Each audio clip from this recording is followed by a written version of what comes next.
The results of the blood test were not immediate, but the waiting felt like a slow-motion nightmare. Every tick of the clock in the sterile clinic waiting room amplified my anxiety.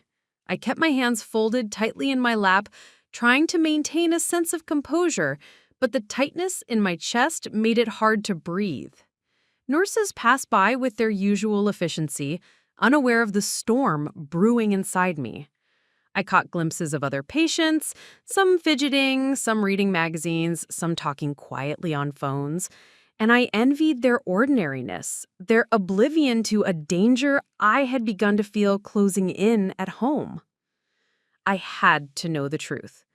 The very thought of returning home without answers made my stomach twist into knots, and yet leaving felt impossible.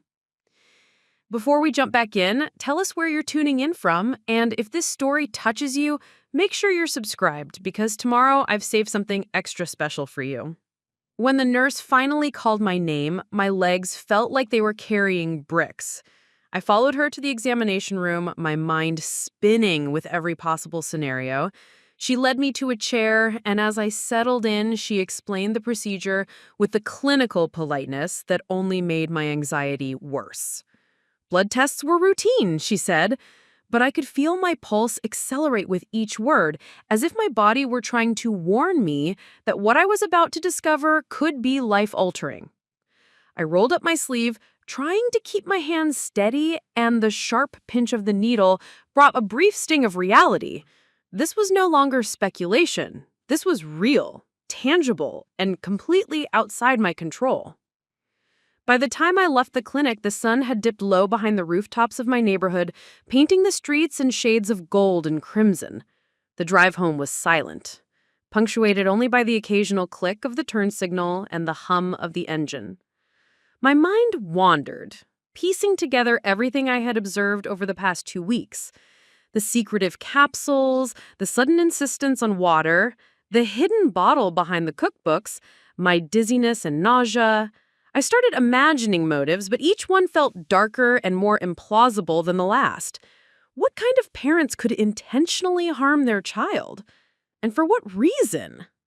I shook my head at the thought, trying to banish it, but it lingered stubbornly, clinging to my thoughts like a shadow I couldn't escape. When I pulled into the driveway, the familiar sight of my parents' house felt foreign. The neatly trimmed hedges, the white picket fence, the rows of flowers along the walkway, they were all symbols of normalcy, yet each one now seemed like a mask, hiding something insidious. As I opened the front door, the smell of dinner cooking filled the air. Comforting, yet oddly suffocating. Mom greeted me with her usual smile, and Dad waved from the kitchen. They seemed ordinary in a way that now felt almost theatrical, like actors playing roles in a performance designed to lull me into complacency. I forced a smile, nodding at them, but the tension in my body refused to dissipate.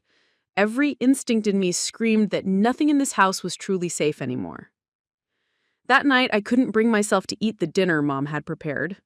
Instead, I sat in my room, notebook open, recounting every detail I could remember. I documented the color and smell of the capsules, the subtle reactions in my body, the odd behavior of my parents around meals, and the hidden bottle I had discovered. I started sketching out timelines, trying to see if there was a pattern, any clue that could point to what they were doing. The more I wrote, the more I realized that their behavior wasn't random, it was deliberate. Each insistence, each hidden action, each casual brush of concern seemed carefully orchestrated. The realization made my hands shake, and for the first time in my life, I felt true fear toward the people who were supposed to love me unconditionally.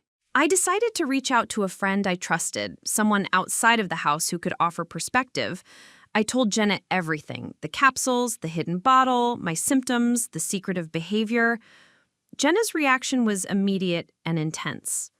"Emma, that's not normal. You need to get proof," she said, her voice laced with urgency. Her words were both comforting and terrifying, because they validated my fears while simultaneously making the danger feel more real. Together, we brainstormed ways to discreetly get concrete evidence, and it became clear that the blood test results were the linchpin in unraveling the truth. Without them, I was trapped in a haze of suspicion and fear. Days passed with agonizing slowness, each one stretching longer than the last. Every meal I took was filled with suspicion and hesitation, every glance from my parents a potential mask hiding malice. I tried to maintain normalcy, to act as if everything were ordinary, but inside I was a hurricane of fear and doubt. My thoughts became increasingly frantic. What if the capsules were affecting my health in ways I couldn't detect yet? What if the blood test revealed something irreversible? What if my parents had been doing this for years without me knowing?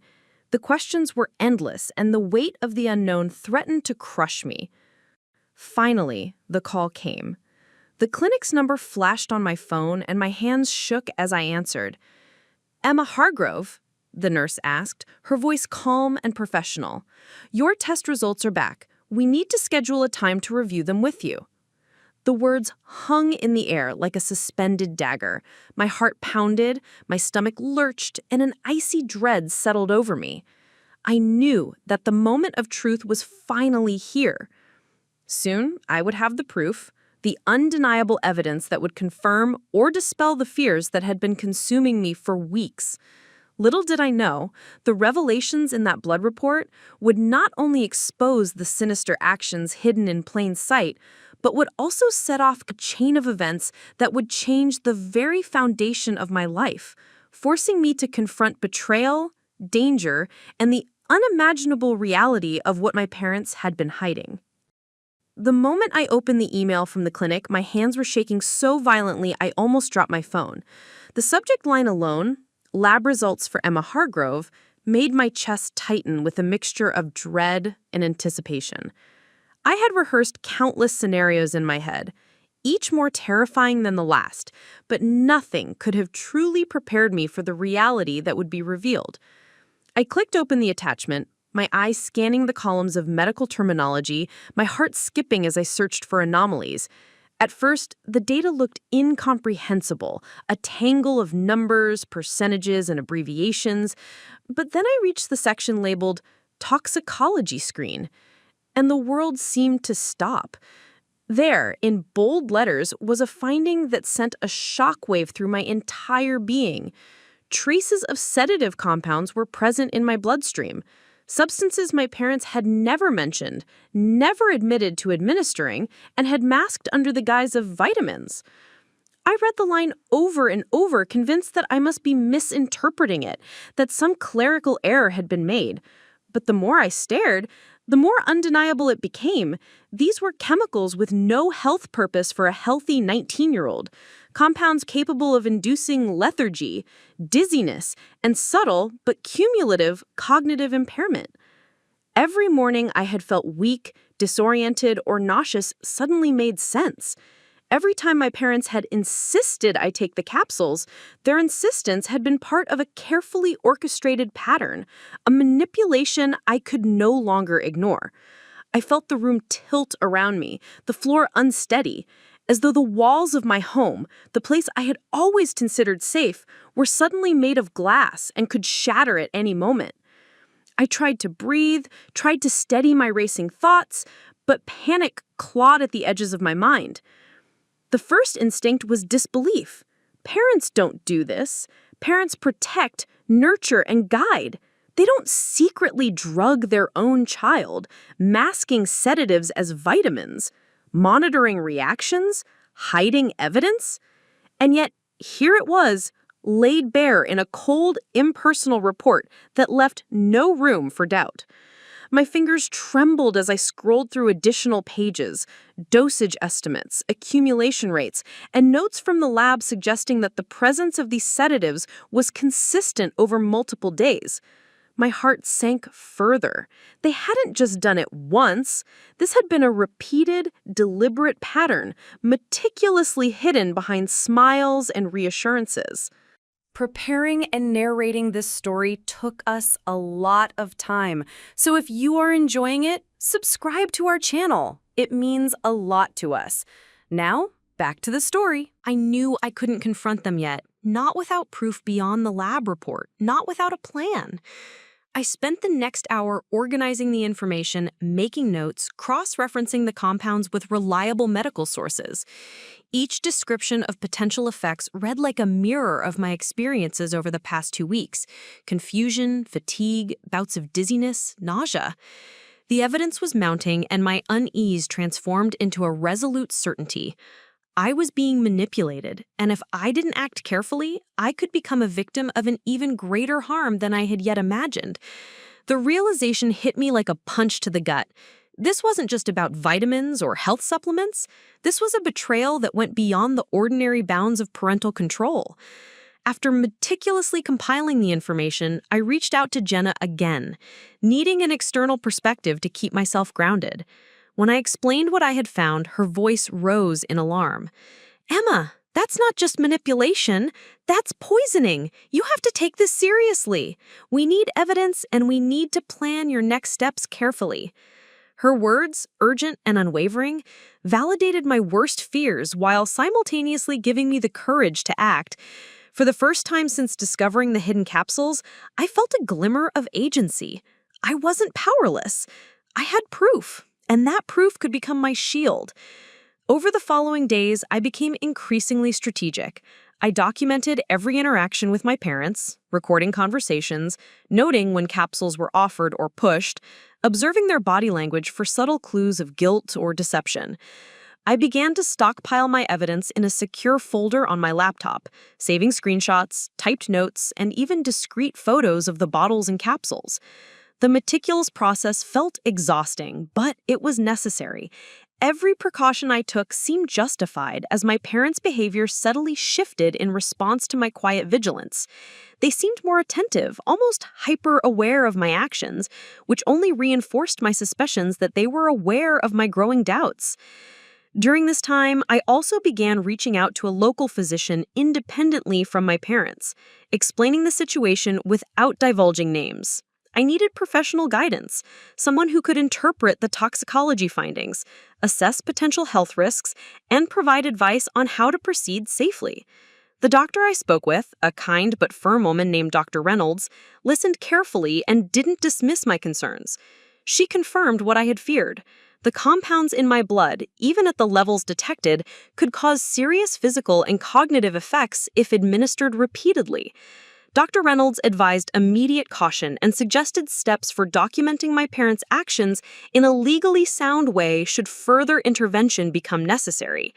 Her reassurance that my fears were valid gave me a sense of direction I desperately needed. I was no longer floundering in uncertainty. Meanwhile, the tension at home continued to escalate. I noticed small, almost imperceptible changes in my parents' demeanor. Mom's overly sweet tone when handing me breakfast, Dad's casual but pointed reminders to take the capsules, fleeting glances between them that seemed to communicate a secret I wasn't meant to understand. The air in our home had become thick with suspicion and fear, and every interaction felt like a test, a delicate balancing act in which I had to act normal while secretly preparing for confrontation. I felt trapped between fear of retaliation and the urgent need to protect myself, caught in a liminal space where love and danger collided.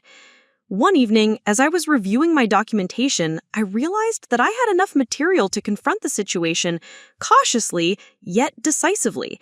I had the blood test results, professional confirmation from Dr. Reynolds, a detailed record of observations, and a growing sense of clarity about my parents' deceptive pattern. The next step, I decided, would be to gather undeniable evidence, something that would prevent denial, deflection, or manipulation when the confrontation came. It would be the first true test of courage, and I knew that whatever happened next could irrevocably change the dynamics of my family. For the first time since discovering the capsules, I felt a sense of purpose. I wasn't just documenting. I was preparing to reclaim my life and expose a hidden truth that had been masked by familiarity, trust, and parental authority. Over the next few hours, I meticulously documented everything. I jotted down exact times they offered the capsules, noted the language they used, and even recorded snippets of conversations when they weren't paying attention. My parents were acting almost as if they sensed the shift in my behavior. Their smiles a little tighter, their words a touch sharper. Dad, Thomas, hovered near the kitchen, pretending to read the newspaper but casting frequent glances in my direction, while Mom, Angela, hovered like a shadow, ready to intervene at the slightest hint of resistance. I realized then that my parents' manipulation wasn't just in the capsules, it was in their control of the environment, their subtle reinforcement of compliance, their careful monitoring of my reactions. Each gesture, each word, was part of a pattern that had been honed over time. As the morning passed, I took advantage of brief moments when they were distracted to examine the contents of their medicine cabinet. Hidden behind neatly stacked boxes of vitamins and supplements, I found more bottles like the one they had been giving me, some unlabeled, others marked with cryptic handwriting I couldn't decipher. I carefully took photographs, mindful not to touch anything unnecessarily, knowing that even the smallest action could be noticed and questioned. The realization hit me hard. This wasn't a one-off act. It was an ongoing, calculated effort to administer these substances without my consent or knowledge, and they had been doing it for an unknown period. By afternoon, I felt a mixture of dread and resolve. I needed professional insight to strengthen my case, so I scheduled a follow-up consultation with Dr. Reynolds.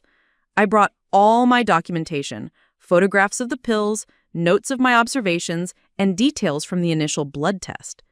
She examined everything with clinical precision, her brow furrowing as she reviewed the evidence. "Emma," she said finally, her voice measured but firm, "this pattern is concerning. It's deliberate. You're dealing with a form of covert poisoning. We need to escalate this carefully." The words hit me like a tidal wave. Covert poisoning? My parents, the people who were supposed to love and protect me, were not just lying, they were actively endangering my health. Dr. Reynolds advised that I keep a detailed, time-stamped record of every interaction moving forward, and suggested that I consider involving legal authorities if further evidence confirmed my suspicions. Her calm, professional affirmation of my fears gave me both reassurance and a chilling clarity. I wasn't imagining it. The danger was real and the stakes were high. Returning home, I was acutely aware of the subtle tension in the air. My parents seemed slightly off, too careful in their movements, too precise in their words.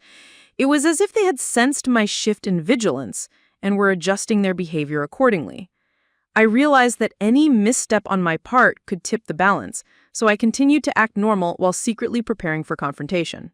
I made small changes in my routine, drinking water before meals, rearranging the capsules when they weren't looking, and keeping a discreet audio recording of conversations whenever possible. Each day, the burden of observation weighed heavily on me, but the alternative, blindly trusting them again, was unthinkable. As I delved deeper into documentation, I noticed patterns that were almost ritualistic. Every morning, the same phrases, the same gestures, the same insistence on compliance. Evenings were no different. Subtle encouragements masked as concern, small manipulations designed to ensure obedience. My mind cataloged every detail, every nuance, each one adding to the growing picture of a deliberate, systematic effort to control and compromise me. The more I observed, the more apparent it became that my parents had been planning this for a long time, and that confronting them without overwhelming evidence would be both dangerous and ineffective. By the end of the week, I had compiled a comprehensive portfolio: photographs, notes, timestamps, recordings, and the blood test results. I realized now that I had the foundation for undeniable proof, something that could withstand scrutiny and prevent denial. But the preparation wasn't just about evidence, it was about understanding my own courage and boundaries. Each small victory, the secret photographs, the careful recordings, the documentation of behavior, was a step toward reclaiming my autonomy. I began to recognize a shift in myself. The fear that had dominated me was slowly being replaced by a focused determination. I couldn't undo the deception, but I could control how I responded, and that control was mine to claim. That night, I sat in my room reviewing everything: my mind cycling through possibilities and outcomes. I knew confrontation was inevitable, but the question remained when, how, and with what support. The documents I had amassed were powerful, but so was the emotional toll of exposing such a betrayal. Every scenario I imagined carried risks, and yet the alternative, silence, compliance, continued deception, was unacceptable. I resolved that I would take the next step with caution, armed with evidence and guided by the knowledge that my safety and well-being were paramount. For the first time, I felt a sense of clarity, a roadmap emerging from the chaos. I was no longer just reacting. I was planning, preparing, and asserting my agency in a situation that had previously rendered me powerless. The path ahead was fraught with uncertainty, but I was determined to see it through, knowing that truth, once uncovered, could not be hidden again. The days that followed became a delicate balancing act between maintaining appearances and quietly intensifying my investigation. I had become hyper-aware of every movement, every word, every glance my parents exchanged when I walked into a room. What had once been the comforting familiarity of home now felt like a minefield, each step potentially triggering a reaction that could alert them to my suspicions. Yet, despite the fear gnawing at my chest, I couldn't stop. Every capsule, every hidden bottle, every subtle gesture they made demanded closer scrutiny. I began to track the times they offered me the pills down to the minute, noting the exact language they used, their tone, and even the expressions that flickered across their faces for a fraction of a second. The pattern was undeniable. This wasn't random, it wasn't incidental, it was carefully calculated, and I was documenting it all. One afternoon, I decided to take a step further. I had to capture the act itself, the moment they actually gave me the capsule, on camera. I set up my phone discreetly on the kitchen counter, angled so that the motion of my hand receiving the pill and their gestures would be recorded without their awareness. The risk was immense. If they noticed, it could provoke confrontation or even retaliation. My hands trembled as I initiated the recording, but I reminded myself that this evidence could be the key to exposing the truth. When the moment came, I feigned casual compliance, reaching for the capsule while keeping my eyes focused elsewhere, pretending to read a recipe on the counter. My parents, unaware, executed their usual performance, Mom smiling sweetly, Dad offering reassurances about health and vitality.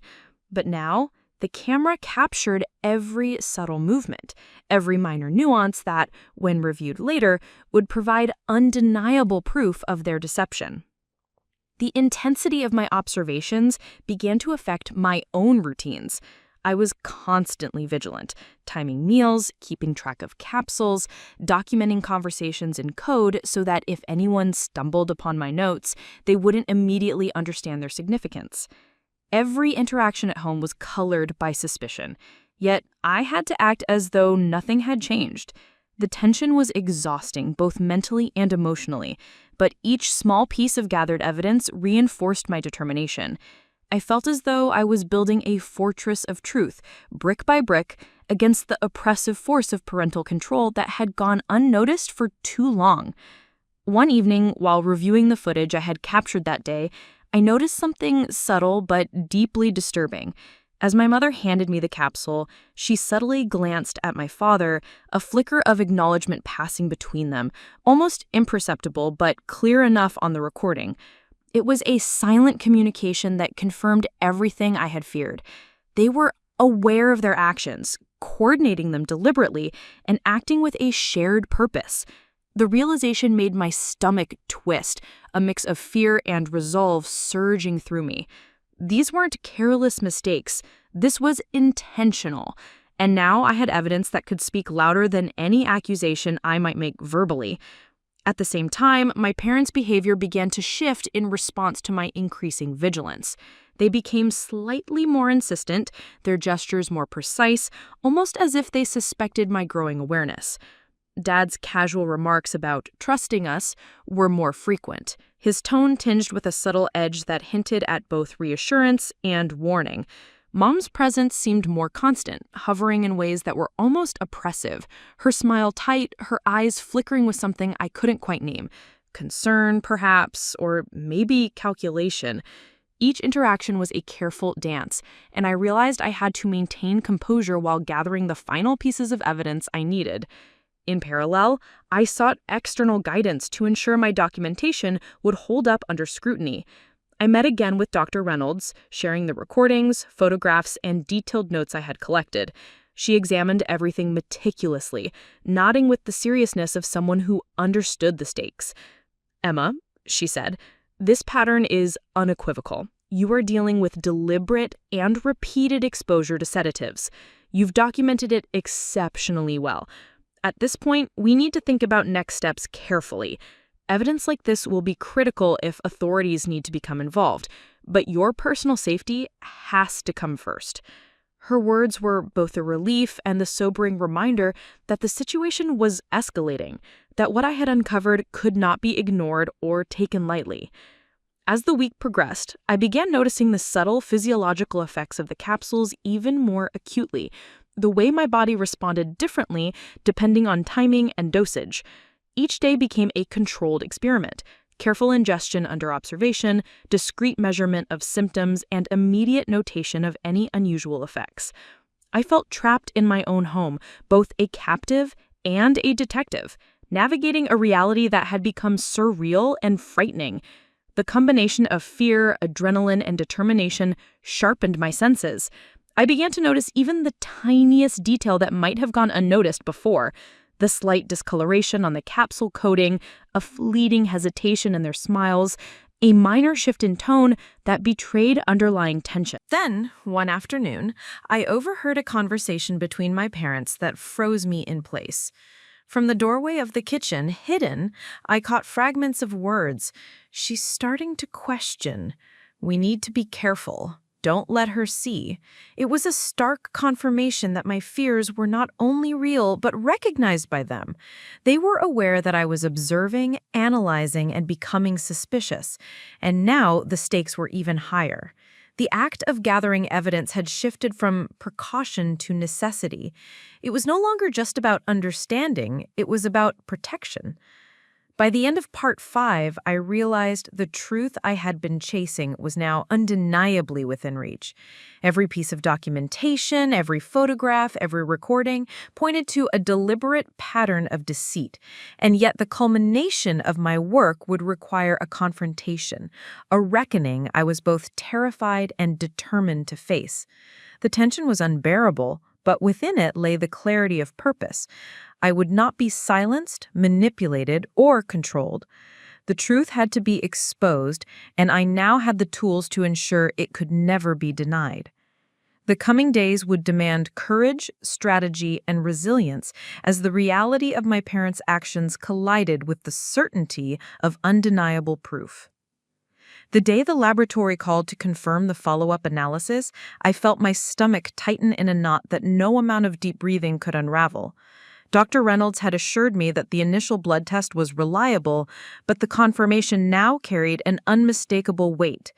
The sedatives in my system were present in significant, repeated doses, and the lab could confidently trace the compounds back to deliberate ingestion rather than accidental exposure. Sitting in the small study of my childhood bedroom, I held the phone with trembling hands, trying to anchor myself as the technician's calm, procedural voice relayed the findings. Every word felt like it carved the truth deeper into my consciousness. The chemicals were unequivocal. The exposure wasn't random. The sedatives were in my bloodstream consistently in a pattern that mirrored the timeline of my parents' insistence on vitamins. Nothing I had feared, nothing I had speculated could erase the clarity of this evidence. For the first time, I allowed myself a measure of certainty. The evidence I had painstakingly gathered, the photographs, the timestamps, the secret recordings, and the blood test results, now converged into something undeniable. This was no longer a suspicion or no longer a creeping doubt gnawing at my sanity. This was proof, objective, irrefutable, and terrifying in its implications. I leaned back in my chair, my mind spinning as the reality of my situation settled over me like a dense fog.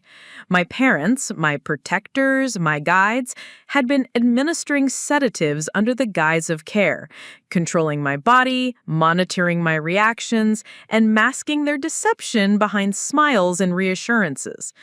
The betrayal cut deep, a wound far more profound than any physical symptom the chemicals had induced. As the day stretched on, I reviewed the recordings again, each playback a stark confirmation of what the lab had just told me. I watched Mom carefully hand me a capsule, her eyes briefly flicking to Dad, a silent signal passing between them. Dad's encouragement to take it, his tone warm yet insistent, now carried a sinister undertone I had never noticed before. Every subtle gesture, the tilt of a hand, the tilt of the head, the carefully timed smile, had been part of a deliberate pattern. The undeniable proof now transformed what had been suspicion into certainty, and the weight of that certainty pressed down on me with an intensity that was almost suffocating. I knew that confronting them would be inevitable, but before doing so, I needed to make sure that the evidence was beyond dispute. I cataloged the blood test results, labeling pages, highlighting critical findings, and cross-referencing dates with my observations. I created a timeline from the first capsule I remembered taking to the most recent recorded observation, noting every detail: times, locations, symptoms, and parental behavior.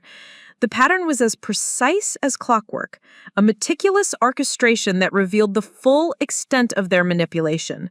With every page I organized, I felt a mixture of fear, grief, and empowerment. The truth was no longer hidden. The evidence was concrete, objective, and terrifyingly clear. Despite the gravity of the situation, I also began to reflect on my own resilience. For weeks, I had maintained composure, documented behavior, and observed patterns while under immense stress. My instincts had guided me to seek external validation, professional guidance, and legal counsel, all while navigating the delicate minefield of my parents' home. The skills I had cultivated, observation, patience, and strategy, now provided a measure of control in a scenario that felt otherwise overwhelmingly dangerous. The undeniable proof didn't just confirm their actions, it gave me agency. I could see the path forward with the clarity that fear alone had never allowed. Mom's smile faltered first. The warmth that had once been so familiar was replaced with a flicker of fear, a subtle twitch at the corner of her mouth that betrayed her composure. Dad's eyes hardened, and for the first time I saw a side of them that I had never encountered. The calculated mask of authority slipping just enough to reveal something darker underneath. "Emma, you're misunderstanding," Dad began, his voice measured, almost rehearsed, but the pause betrayed him. Mom chimed in, attempting to soften the words with a false note of concern. "We only wanted to help, to make sure you were healthy. You're overreacting." But the recordings, the photographs, and the lab results I had gathered were irrefutable. I held up the printed blood test and the phone displaying the recordings. "This isn't a misunderstanding. The proof is here. You can't deny it." As the undeniable evidence confronted them, I watched as the familiar figures of my parents began to unravel. Their denials became fragmented, their excuses weak and inconsistent, and the subtle manipulations they had relied upon for weeks no longer held sway. Each piece of documentation acted like a hammer striking the walls of their deception, forcing cracks to appear. I felt a mix of satisfaction, sorrow, and disbelief as I observed their reactions. It was a surreal experience to see people I had trusted implicitly reduced to defensive gestures, flustered words, and fleeting expressions of guilt. The confrontation was both painful and necessary, a collision between my pursuit of truth and the reality of their betrayal. In that moment, I realized that this confrontation was about more than exposing their actions. It was also a test of my own courage. For weeks, I had gathered evidence, analyzed patterns, and documented behavior, all while maintaining the semblance of normalcy. Now, standing face to face with the people who had violated my trust in such a fundamental way, I had to sustain that courage. I had to speak clearly, present the facts, and refuse to be intimidated by their attempts to manipulate or minimize the situation.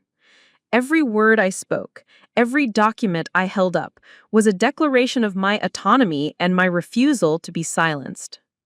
By the end of the conversation, the room was charged with a tense, unspoken acknowledgement of the truth.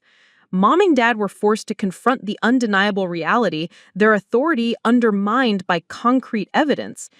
I felt a strange mixture of relief and grief.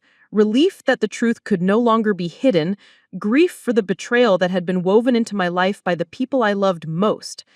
I knew that the path ahead would require further action, possibly involving professionals or legal authorities, but the first and most critical step had been taken.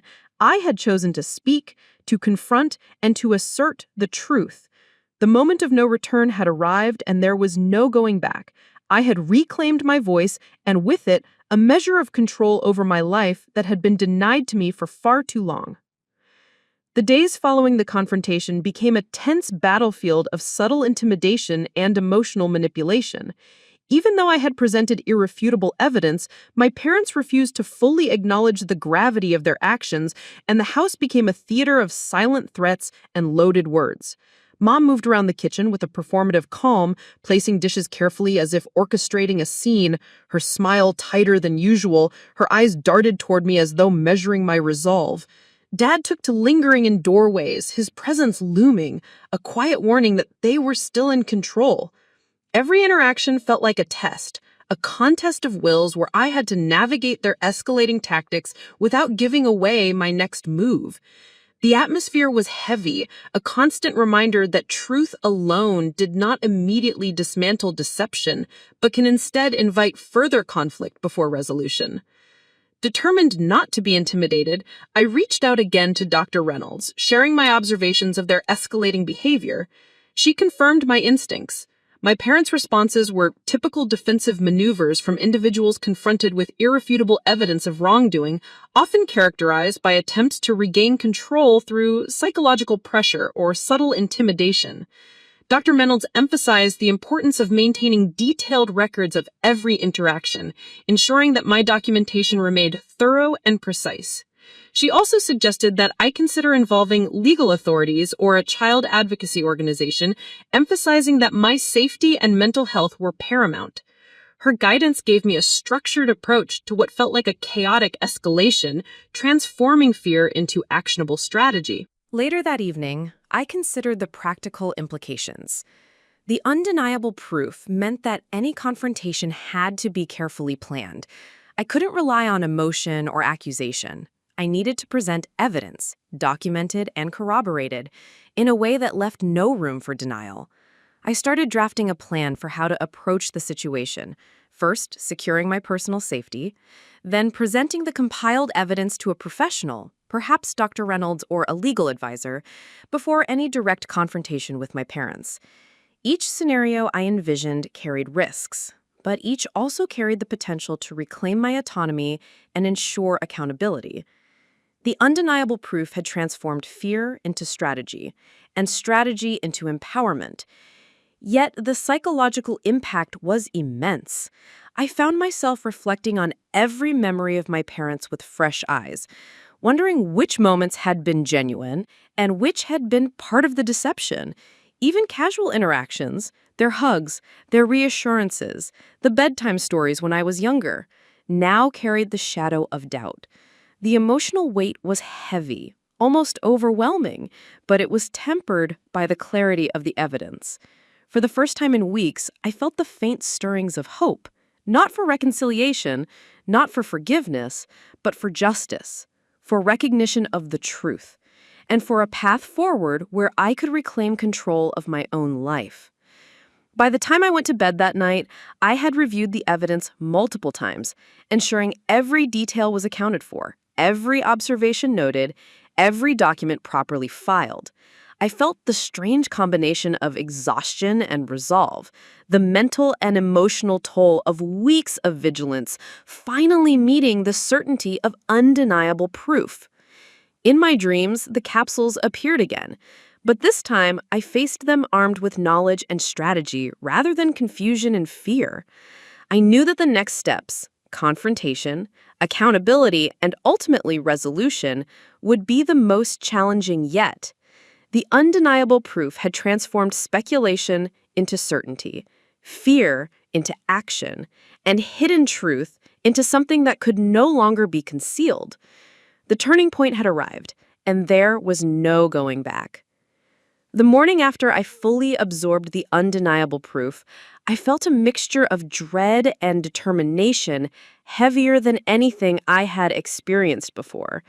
The blood test results, the meticulously documented observations, and the hidden recordings all converged into a single, inescapable truth. My parents had been drugging me under the guise of vitamins. There was no room for doubt, no plausible explanation to soften the blow. As much as my heart ached at the thought of what they had done, I knew that the next step was inevitable. I could no longer protect them, no longer pretend ignorance, and no longer accept being a passive participant in a web of deception. I had to confront the situation directly, armed with evidence, and guided by the clarity that weeks of observation had provided. The decision to speak was not easy. For years, I had relied on my parents as sources of love, guidance, and stability. The betrayal cut deeply, twisting every memory and interaction into something that felt now tainted. I remembered the countless mornings when they had pressed the capsules into my hand, their smiles warm, their voices insistent.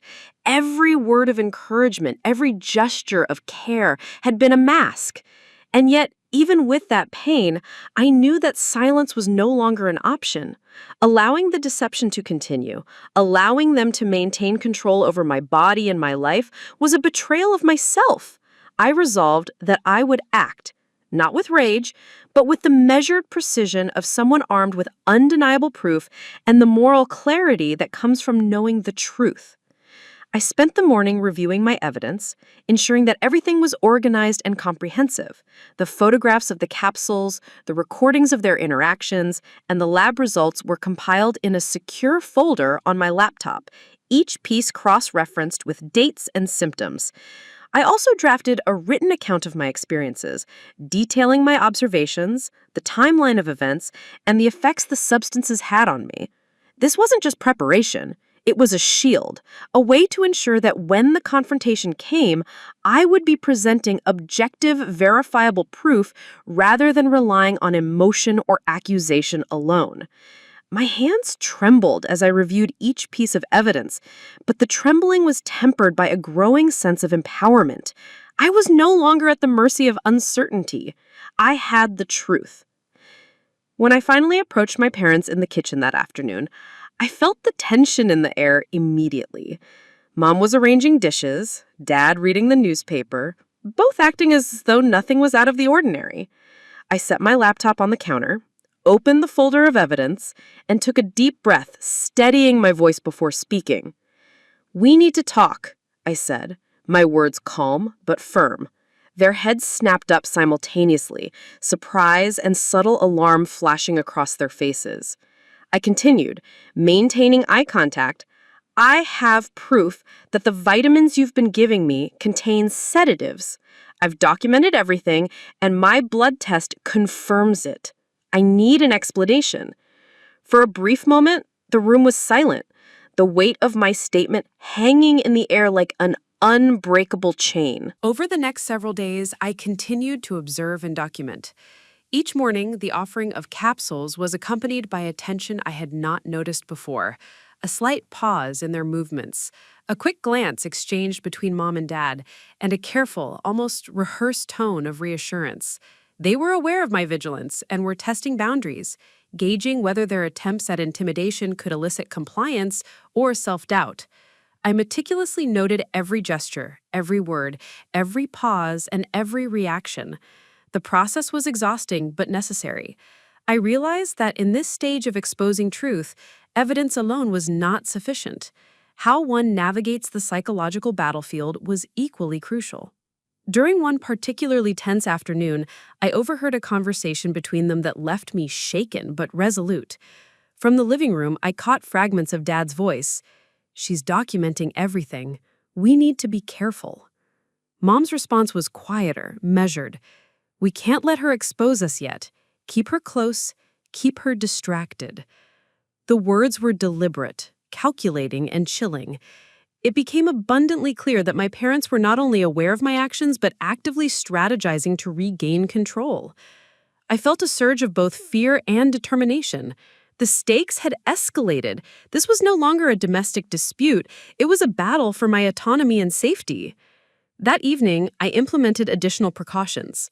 I kept my phone close, discreetly recording conversations and interactions, and created a secondary backup of all evidence on a secure, encrypted drive. I arranged appointments with Dr. Reynolds to discuss next steps and potential legal measures should escalation continue.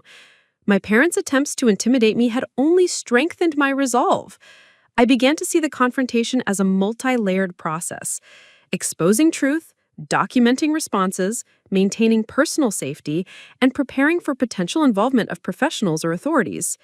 Each layer required vigilance, patience, and unwavering focus. Despite the growing tension, there were moments when the weight of the situation threatened to overwhelm me. Every look from my parents, every seemingly casual remark carried the potential to provoke self-doubt or fear. Yet I reminded myself constantly that the evidence was undeniable and that I was acting with reason, not emotion alone. This conscious reinforcement became a lifeline, a way to maintain psychological stability in the midst of escalating pressure. I also found strength in the knowledge that I was not alone. Dr. Reynolds' guidance, Jenna's support, and the clarity provided by my documentation were pillars that helped me navigate the storm. By the end of the week, it was clear that the confrontation had entered a new phase, one of mounting pressure. My parents' subtle threats, psychological manipulation, and constant monitoring were designed to test my resolve, to see if I would falter under stress, or if I would be forced to comply out of fear. But each recorded interaction, each piece of documented evidence fortified my position. I realized that exposing the truth was not a singular act. It was a continuous process, a negotiation of courage, strategy, and endurance. The stakes were higher than ever, but so was my resolve. For the first time, I truly understood the full weight of confronting deception. It required not just proof, but resilience, vigilance, and an unwavering commitment to justice. By the middle of the week, the subtle intimidation and psychological tension had escalated into full-blown consequences, and the weight of the ordeal pressed on me from every angle. After my parents realized that I had not been cowed by their manipulations, their behavior became overtly hostile, and the home that had once felt like a sanctuary now resembled a battleground. Mom began making sharp, cutting remarks under the guise of casual conversation, comments about my attitude, my oversensitivity, and my supposed ingratitude. Dad's presence, once quietly watchful, became increasingly oppressive, a looming figure in every room, his eyes following me with a weight that seemed designed to remind me of their control. Even the way they arranged meals, once a gesture of care, now felt performative, a calculated means to assert authority and undermine my confidence. The environment itself had become a form of punishment, and the emotional toll was immediate and suffocating. I started to notice the physical effects of stress compounding the residual impact of the sedatives. Fatigue settled deep into my muscles, my head throbbed with tension, and my stomach churned at the thought of another confrontation. Sleep became elusive.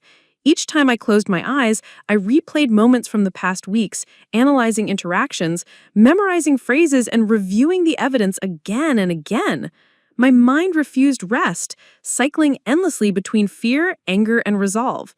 Even the smallest sounds, the clink of dishes, the rustle of clothing, a quiet cough, triggered heightened alertness as though I were perpetually scanning for the next sign of threat. I felt trapped in a constant state of vigilance, emotionally isolated within my own home, and painfully aware that the people who should have been my protectors were now my primary source of danger and betrayal. In addition to the psychological strain, I began experiencing the social repercussions of my actions. Though I had confided in Jenna, my friends and peers had no context for what I was navigating at home. The sense of isolation was profound. I felt as though I were walking a tightrope alone, balancing between the urgency of exposing the truth and the fear of alienating those I loved or provoking greater retaliation from my parents. Even small interactions outside the home carried an undertone of anxiety. I was hyper-aware of how I presented myself, careful not to reveal the turmoil I was experiencing, all while internally cataloging and analyzing every event and conversation for its relevance to my ongoing documentation. The dual burden of vigilance and secrecy created a pressure that was almost unbearable, as if the walls of my life were closing in from every side. One evening, after a particularly tense exchange where Dad's voice rose sharply for the first time, I retreated to my room and allowed myself to feel the full weight of the situation. Tears streamed down my face as I recognized the emotional magnitude of what I was enduring. I had confronted my parents with irrefutable evidence, asserted my truth, and maintained composure under intense pressure. And yet the fallout had begun in earnest. The verbal attacks, the psychological manipulation, and the constant scrutiny all compounded into a sense of helplessness that gnawed at the edges of my resolve. For the first time, I wondered whether speaking up had been the right choice, whether the consequences had outweighed the clarity of the truth. The emotional exhaustion was immense, and I struggled to breathe under the weight of fear, betrayal, and self-doubt. Despite the darkness of the moment, I reminded myself that I had prepared for this stage. Weeks of documentation, meticulous recording, and professional guidance had provided me with both evidence and strategy. I reviewed my files carefully, revisiting the timeline, the photographs, the recordings, and the lab results. The clarity of the proof reminded me that my fears, while legitimate and consuming, were not signs of weakness. They were part of the necessary journey toward justice. I took deliberate steps to protect myself, locking my laptop, storing backups in secure locations, and keeping phone recordings active for any future confrontations. The evidence became a lifeline, a tangible source of control in an environment that had otherwise become unpredictable and hostile. I also sought solace and guidance from Dr. Reynolds, speaking at length about the psychological and emotional toll of exposing a betrayal of this magnitude. She acknowledged the intensity of the backlash I was experiencing and emphasized the importance of self-care, boundaries, and structured planning. Her reassurance that my feelings were valid, that the retaliation I was enduring was a predictable response to confrontation, and that the evidence I had amassed was more than sufficient to protect myself, provided a stabilizing anchor amid the chaos. I realized that even in the darkest moments, the work I had done to document and strategize gave me a measure of power, a foundation from which I could continue to act. By the end of the week, the home had transformed into a tense, emotionally charged arena. Each conversation, each glance, and each interaction carried the weight of suspicion, threat, and confrontation. I felt the full consequences of speaking truth: isolation, psychological pressure, and a sense of betrayal so profound it was almost tangible. Yet, within that darkness, I also recognized a burgeoning resilience. The undeniable proof, coupled with my careful preparation, allowed me to withstand the mounting pressure. I was physically and emotionally strained, but I was also no longer passive. The choice to speak had precipitated a backlash, but it had also cemented my autonomy and clarified the stakes. I was now fully committed to exposing the truth and reclaiming my life, regardless of the personal cost. The dark night of the soul had arrived, and with it a grim clarity. The path forward would be difficult, but it was the only path that honored both the truth and my own agency. The day I decided to escalate the situation formally, I felt a mixture of apprehension and determination that made my chest tighten and my palms clammy. I had spent weeks documenting, recording, and strategizing, but now it was time to bring the undeniable truth into the light, beyond the confines of my home, beyond the manipulative grip of my parents. I contacted a local legal advocate specializing in family and child welfare cases, sharing the comprehensive portfolio I had compiled. Photographs of the capsules, recordings of every interaction, and the medical reports confirming the presence of sedatives in my bloodstream. The advocate, a sharp and empathetic woman named Claire Thompson, reviewed everything meticulously, her brow furrowing as she absorbed the weight of the evidence. "Emma," she said finally, "this is serious. The documentation is thorough, the proof is undeniable, and we can present this in a way that compels action. You are taking the right steps, and the truth will be heard. But this will require courage. The confrontation will be intense, and the response may be defensive, even aggressive." Her words resonated with me. I had known that bringing the evidence to external authorities would be necessary, but hearing it confirmed by a professional reminded me that the stakes were real. This was no longer about observation or internal strategy. This was about formal accountability. I scheduled a meeting with a local family services representative, ensuring that all evidence was properly cataloged and submitted for review. The process itself was exhausting, mentally and emotionally, but it was also empowering. For the first time in weeks, I felt a tangible sense of progress. The truth was no longer confined to private observations or clandestine recordings. It was about to be formally recognized by authority figures whose responsibility was to ensure justice. Returning home, I knew the atmosphere would be charged. My parents, aware of my increasing independence and the external steps I was taking, were already on edge. Mom's smiles were even tighter, her gestures more deliberate, and Dad's presence seemed almost predatory, a constant reminder of the control they had tried to exert for so long. Yet I moved with a calculated calm, maintaining composure while internally preparing for confrontation.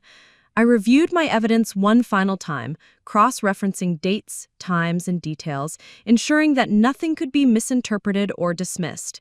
Each document, each recording, was a testament not only to their actions, but to my resolve to protect myself and demand accountability.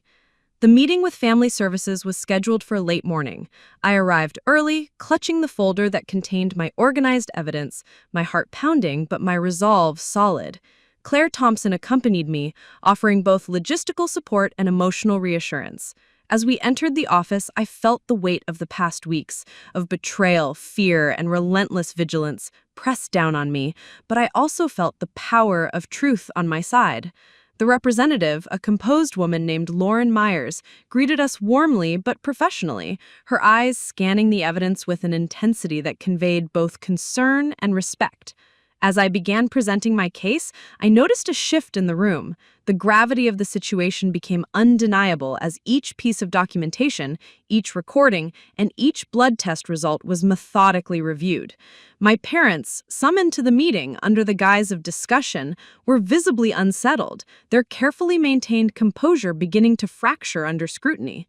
When I confronted them directly during the meeting, holding up the blood test results and referencing specific recordings, I saw for the first time a complete unraveling of their defenses.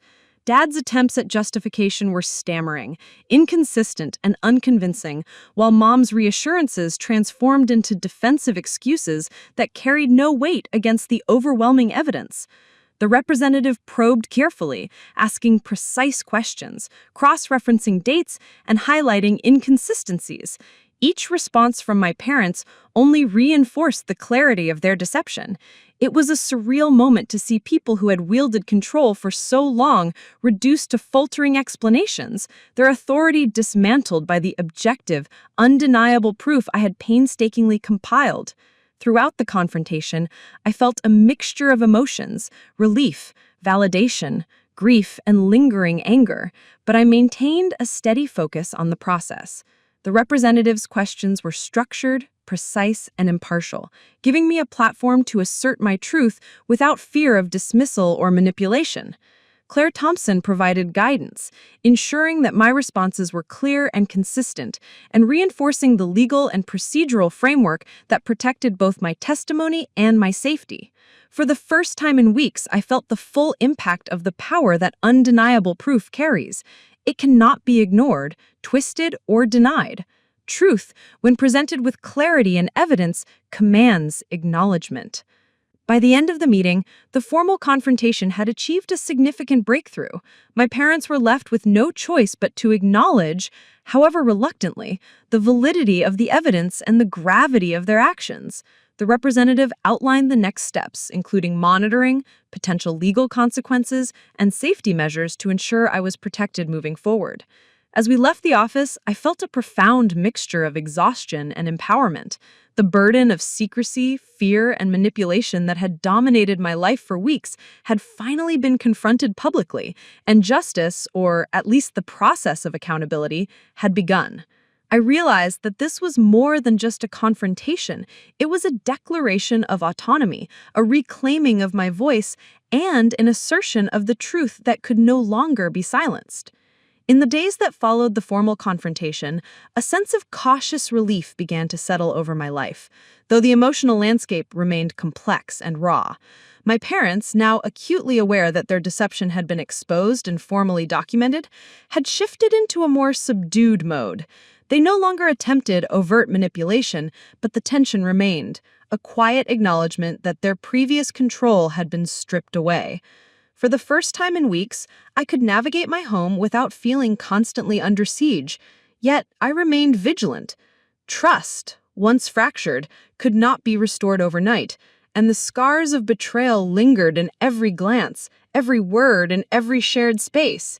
Despite the residual tension, I found solace in the knowledge that truth had prevailed, that my careful documentation had compelled acknowledgement, and that external authority had been mobilized to ensure accountability. One afternoon, I received a call from Lauren Myers at Family Services, confirming that steps were being taken to protect my safety and monitor my parents' actions moving forward. Legal measures had been initiated to ensure that any future attempts at manipulation or control could be addressed swiftly, and my medical care was being coordinated to ensure recovery from the chemical exposure I had endured. Hearing the structured plans in place, a wave of validation and relief washed over me. The undeniable proof I had gathered, the blood tests, recordings, and detailed timeline, was not only recognized, but had directly catalyzed a process that safeguarded both my physical and emotional well-being. It was a profound reminder that courage, when paired with diligence and evidence, could transform a terrifying reality into actionable justice. Even as the formal processes unfolded, I began to reflect on the broader implications of my experience. Weeks of fear, observation, and confrontation had taught me more about resilience than any ordinary challenge could. I had learned to observe patterns meticulously, document without bias, and maintain clarity of purpose under extreme pressure. The betrayal by my parents, though devastating, had inadvertently honed skills that I now recognized as vital tools for navigating life's uncertainties. My sense of empowerment grew as I realized that the exposure of truth was not only about holding wrongdoers accountable, but also about reclaiming my own agency, a process that had been denied to me for far too long. Family dynamics were slowly being recalibrated, albeit unevenly. My parents, confronted with undeniable consequences, were forced to reflect on the gravity of their actions.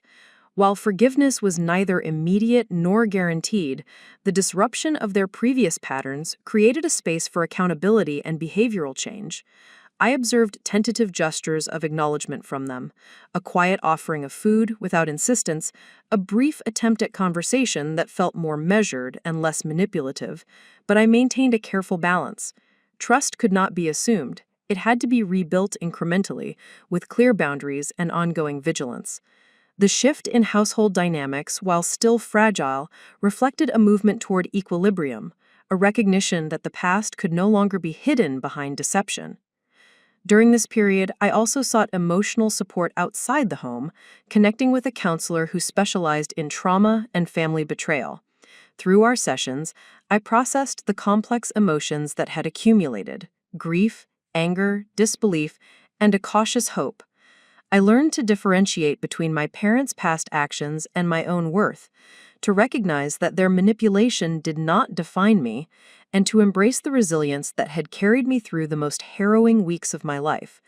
The counseling sessions became a crucial component of my recovery, providing a structured space to explore emotions that were otherwise overwhelming and to reinforce strategies for maintaining autonomy and emotional health.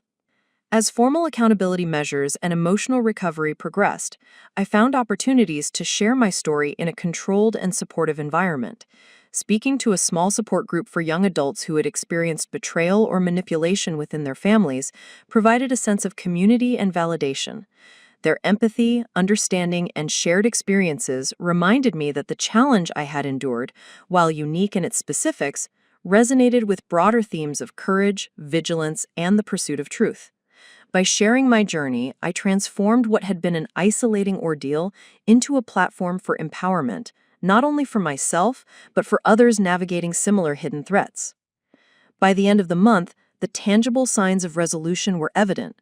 My parents were under monitoring and structured oversight, ensuring that any future attempts to exert control or administer substances without consent could be addressed swiftly.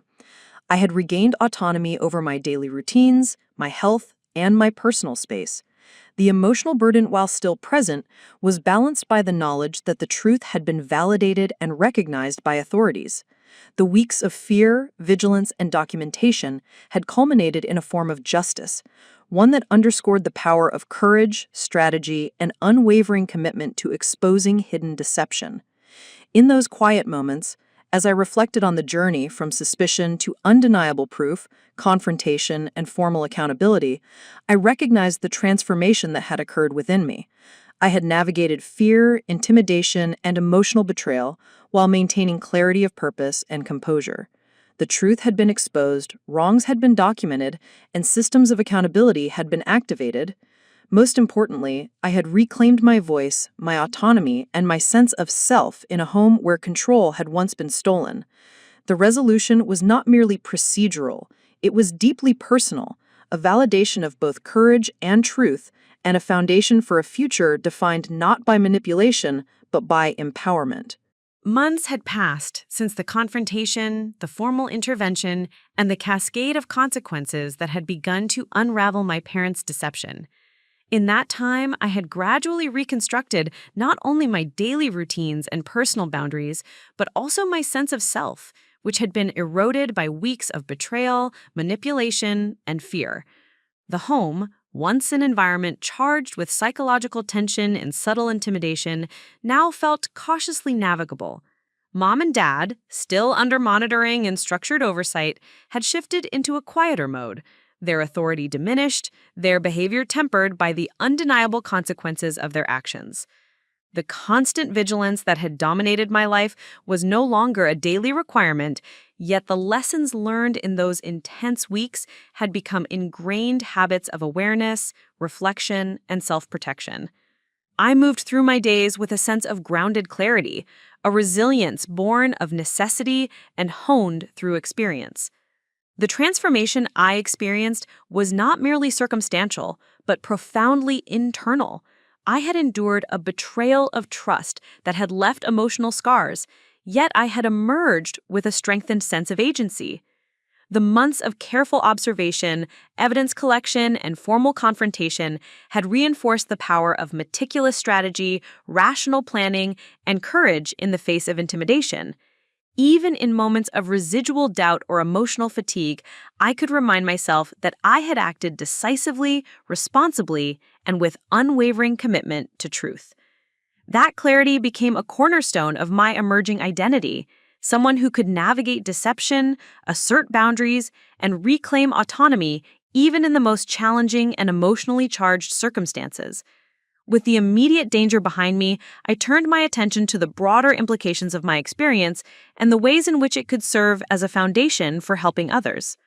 I began volunteering with a local youth advocacy organization, sharing my story in controlled settings to raise awareness about the subtle ways trust can be manipulated and the importance of vigilance, documentation, and seeking external support.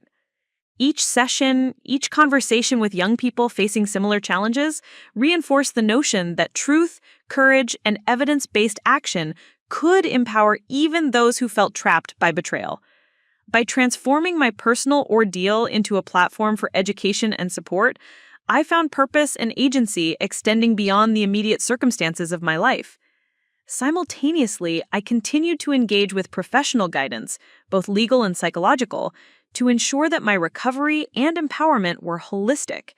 Counseling sessions allowed me to process lingering feelings of grief, anger, and disbelief, turning emotional turbulence into clarity and resilience. Legal consultations ensured that my autonomy and protection remained safeguarded, while also providing a roadmap for navigating any future complications. The combination of structured external support and personal reflection created a foundation from which I could rebuild my life with confidence, clarity, and purpose. Each day, I felt less like a victim of circumstance and more like an architect of my own destiny.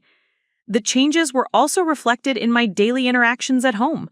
While mom and dad remained present, the dynamic had completely shifted. Their previous attempts at manipulation and control had been dismantled by undeniable evidence and formal accountability, leaving them in a position where I could engage without fear or coercion. I established clear boundaries, communicated expectations, and maintained oversight of my personal space and health. Small gestures, preparing my own meals, managing my own medications, and controlling access to my private documentation became symbols of autonomy and empowerment. The home, while still complicated by the presence of the people who had betrayed me, became a space where I could assert agency and maintain clarity of purpose.